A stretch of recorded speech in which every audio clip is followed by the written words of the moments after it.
Hello every pony, this is Pony StemCell with StemCellReads. The story I'll read for you today is a one-shot hitting its main character's personality spot on in my opinion. It is rated teen and tagged comedy, tragedy, other and Luna. Oh, who am I kidding? It's not other, it's Swirl the Bearded. With that out of the way, if you like the reading or the story, make sure to visit the author on FanOfMostEverything and leave a nice comment there. Enjoy! Wizards, Fools and Foals by FanOfMostEverything. First and only chapter, Asking the Right Questions. I have earned many titles and accolades in my long life. I have leapt across the ages and seen for myself how the name Swirl will resound through time. Legends will blend together, and my deeds, scattered across time as they are, will be supplemented by those of unicorns history will otherwise forget. Even before she rises, the fourth will revere my name as though I were a prince myself. By all rights, the pony she will think she knows might as well be one. But none of it would have happened without a chance encounter when I was an apprentice lens grinder, scarcely out of colthood. Even now, I am likely the only pony who remembers the name Wide Aperture. Indeed, the miserly son of a goat deserves little remembrance. But without his shop, I would not have been where I needed to be when that mysterious stallion came calling. I admit, after so long alive in so many eras, much of my youth is little more than a vague blur to me now, but that day is still clear in my mind. For all the times I have thought back to it, how could it not be? Well do I remember the scarcely lit storefront, the cramped space behind the counter, the pieces meant to show Master Aperture's craft. Spyglasses, telescopes, jewelers' loops, and the like. Even better do I recall the strange stallion who entered as the sun set. He was garbed as a wizard in robe and pointy hat. His mane and long beard were a soft rose in the dusky light, his coat grey. His mark was obscured by his clothing, and strangely, he had chosen not to place it thereon. Most wizards' marks were known as well as their names and deeds, and they made sure all three were very well known indeed. A wizard who made himself blank was as strange as a Pegasus clerk would have been in those foolish times. Still, if he did not wish to be known save by occupation, I would not ask. He gave but a glance about the store before settling on me. "Good evening," he said. I bowed to him, for, however strange the wizard, disrespecting him is dangerous indeed. "Good evening, sir," I returned. He looked about for a bit longer, but seemed only to be doing so for the look of it. After that short span, I mustered up my courage and squeaked out, "Forgive me, sir, but the shop is closing soon. I will be happy to fetch Master Aperture, but I do not know if he will be able to accept your custom before the morrow." He looked back at me as though he had forgotten I was there. "Tell me, colt," he said, "wouldst thou call thy master a fair one?" I was unsure where Wide Aperture was. For a portly stallion, he could be quiet as a shadow when it suited him. Thus I answered, "Fairer than some, sir. He beats me rarely, and not much." This was true. The stallion's magic was meant for fine work, and violence by horn or hoof was tiresome for him. The stranger nodded. "And why doth he beat thee?" "Idleness," I said. "Dancing with breezies, when I should be aiding him or watching the shop." "Ah, dreams of fillies, I assume." I felt myself flush and shook my head. "No, sir." He hummed a moment. Colts, then?" I started. "No, sir!" He shrugged. Well then, if thy fancies be not of love, what are they? Naught but foolishness, sir. I looked down and pawed at the floor with a hoof. Well, all the better for me. Sir? I looked back up and saw him smiling. I shivered. A smiling wizard is almost as bad as a frowning one to the lay pony. He chuckled, and my bowels clenched. In my experience, he said, the fool is oft the wisest member of a court. Certainly wiser than the wizard, who all too rarely lives up to the name. Share with me thy folly, Colt, and we can see what wisdom can be found there. I hesitated. It would only be a waste of your time, Sir Wizard. He barked out a laugh. Is that what troubles thee? Worry not, Colt. In the court I serve, I be fool and wizard both. I had never heard of such a thing. How? 'Tis a difficult trick, but one well worth performing. He smiled, and his claims did nothing to gentle my fear. So, if thou wilt not share wisdom with a wizard, perhaps thou wilt share folly with a fool? The stallion was clearly mad. I hoped humoring him would hasten his leaving. Well, sir, I sometimes wonder about time. Time? In a moment he grew serious. All smiles were gone. Now he looked the very model of a wizard, all stern and solemn. Well, there is certainly much to wonder there. Its flow is constant, yet there's never enough of it when you need it, and all too much when you want it to pass by. And flow of time is a troublesome concept itself. Is time a river? How might we then ford it, or redirect it, or even just get out of it and be allowed to dry off? I gaped. I had wondered all these things in my passing fancies. For such a stallion to echo my thoughts? It meant I was either wise or mad. I had to share more, if only to learn which. And I also wonder about magic itself. Another wondrous subject, he said. What is it? From whence does it come? Why does it show those colors, make those sounds, follow those rules rather than any others? And what of magic beyond the unicorns? Sir? I shook my head. Surely he was speaking nonsense now. He gave me what I still think of as the wizard's look. An exasperated gaze that makes it clear just how stupid some pony is being. The Pegasus walks on clouds, the dragon breathes fire, the cockatrice turns its prey to stone. Be that not magic? What could I say to that? I suppose. Thou art an impressive pony to so blend humility and arrogance. But when thy folly is so wise, it should come as no surprise. I ducked behind the counter. There are few things more dangerous than a carelessly rhyming unicorn, for any couplet might carry a spell. Oh, get up, the stallion grumbled. Thinkest thou I cannot control potent poetry? No offense meant, sir, I said, as I edged my way upright. Better safe than sorry, as they say. Aye, I suppose so, he smirked. More foolish wisdom.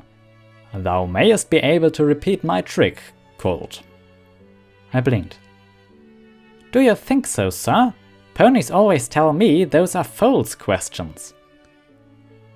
And where be the shame in that? He asked. Foals know nothing and thus want to understand everything.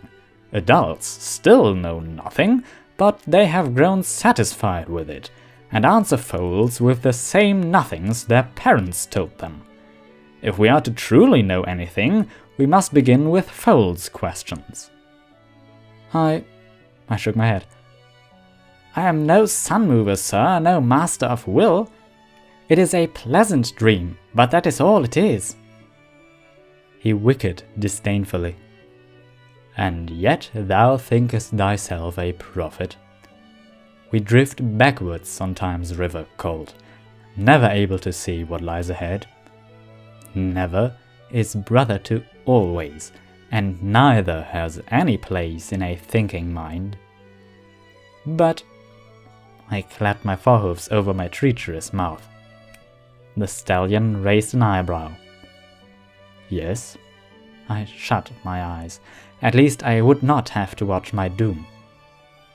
But you just said that we are never able to see what lies in the future, sir. He laughed, much to my surprise. Good, you are paying attention. Mark my words, Colt, you're already a better wizard than half of the ponies who claim the name. I had never received such praise before. Sir, A voice bellowed from the back room. Starswell, Palladium's horn colt, what art thou doing out there? Chase out the vagrant and close up shop. And don't think I'll be paying thee a penny for thy dawdling. The stallion before me chuckled. It seems I must take my leave. Starswell, was it? After my mute nod, he said, I think thou hast a bright future ahead of thee, young Starswell. Keep thinking thy foolish thoughts. Ask questions, take chances, make mistakes and learn from them. He left the shop. I never saw him again. At least, I do not think I did. Many wizards were pale of beard and grey of coat, and without his mark, I would have had to ask many stallions of ill humour if they were the one who happened by that shop. My mentor of sorts may have told me to ask questions and take chances, but it is hard to learn from mistakes after being turned into a frog. Instead, I sought to join their ranks. I saved my meager wages as best as I could, practiced my magic, expanded my horizons. Spellcraft had never interested me before, or sixth cycle this and bat guano that, but it came so easily. The old greybeards muttered about non-traditional techniques, but they couldn't deny my skill, and the rest is quite literally history. I still wish I could have seen that stallion again. He changed my life. I wouldn't have even grown my eponymous beard were it not for The quill halted in mid-stroke. Starswell stared, not seeing the words or the growing ink blot. Oh, piss! Worry not, friend. Luna moved to his side. 3 of her paces enough to cross his little corner of Castle Everfree. She smirked. 'Tis to be expected of stallions of thy age, and thy robe hath caught it. I am dry as thy humour, as thou well knowest. Starswell spat as he blotted the page. Luna blinked. I knew thy mane had grown thin, friend, but thy skin? What troubles thee? He slammed the journal shut, rattling the scrolls in their racks along one wall, and spun to face her. What troubles me is that after years of careful travel along the corridors of time, I must now cause a paradox, or all is naught. Luna tilted her head. I was given to understand from thy rantings that paradoxes were bad things. Starswell turned away, pulling out a fresh sheet of parchment and sketching out the first of many arcane diagrams. Aye, they are. And yet thou hast need to make one. Aye, I do. He huffed out a breath. I must travel back to White Arsehole's shop in the days of my youth and convince myself that I am slightly less addle-pated than I then believed. He tugged at his beard with a fetlock. I even grew this damnable chin scruff in that stallion's honor. In my own honor! How absurd! From whence came the idea for this ridiculous second mane? Didst thou not grow it because thy fellows believed that the sole measure of a stallion was the length of his horn or beard or— And that, yes, yes. Art thou not supposed to be a princess? Starswell pressed down hard enough to snap the quill. Damn it, to the darkest depths of Tartarus! And only now didst thou realize this? Luna said. Why couldst thou not recognize thyself? Starswell snorted. Because it would be a paradox. Given all the care I have taken not to cross my own path, why would I think I had done so at the very start? He snarled at a rune sequence as you inscribed it. For all the points of brightness in thy mane, thy head is dim as ever. Well, Luna's tone was more prim. We see thou art occupied, Master Wizard. We wish thee safe and pleasant journeys, though the first seems guaranteed and the second all but. Starswell sighed and looked back to see Luna's muzzle in the air. He dipped his horn. Forgive me, Your Highness. To learn that after years of careful courtship I must cross Dame Fate. She looked back into his eyes and smiled. I am not surprised. Thou art always hopeless with mares, be they flesh or metaphor. A hint of a grin made it across Starswell's own face. Mock all you like, Moonshrew. Mayhaps I should stay here and now, let myself learn the spyglass craft. Celestia and thou can flounder without my guidance. Luna paused for a moment, looking back and forth. It seems thou shalt not. Starswell sighed. Aye, so it seems. He returned to his equations. I best do this soon. We are not all timeless, and I do not think that my realization be coincidence. He sketched out the last rune, circumscribed them, and gave a laugh. Closing a circle. Aye, that's what I must do. I shall not disturb thy circles, great master, said Luna, and silver-shod hoofsteps sounded against the floor. Starswell's eyes widened. He spun and called, Luna! She halted at the entrance to his study and turned. Yes? He shut his mouth and shook his head. Thank you, friend. She smiled. Any time. Starswell watched her go, then sagged as he sighed. He went back over his calculations, nodded to himself, and flipped the parchment over. Taking quill and field, he penned the thought as quick as he could. The words twist in my gut. They demand to come out, and I dare not commit them to my journal. I had nearly let myself forget thy fate, but thy visit brought it back to my ancient mind. No doubt thou hast some jibe for this. Alas, I can never hear it. Forgive me, Luna, but there is no choice. If the fourth does not cut her teeth on thee, if thou dost not push her to discover the spark of harmony, then she will be unable to face the foes with genuine malice in their hearts. I wish I could avert this, but I have seen the alternatives, and all end in our extinction. Thou art too clever not to know I saw this coming, so I only hope that any bitterness thou shalt feel will fade with time and the blessing of the elements. With a thought, Starswell burnt the sheet to ash. He wiped at his eyes with a fetlock. The stallion he met that day had had no sign of tears. He changed his hat and robe for a set without bells and lit his horn, holding in mind the values that would take him when he needed to be. For all my power, he said to himself, I cannot change destiny for the better. He hummed at this. At least not yet. Starswell shook his head. Don't get distracted now, old stallion. First things first. With that, he vanished in a burst of light and wind. Thank you for listening.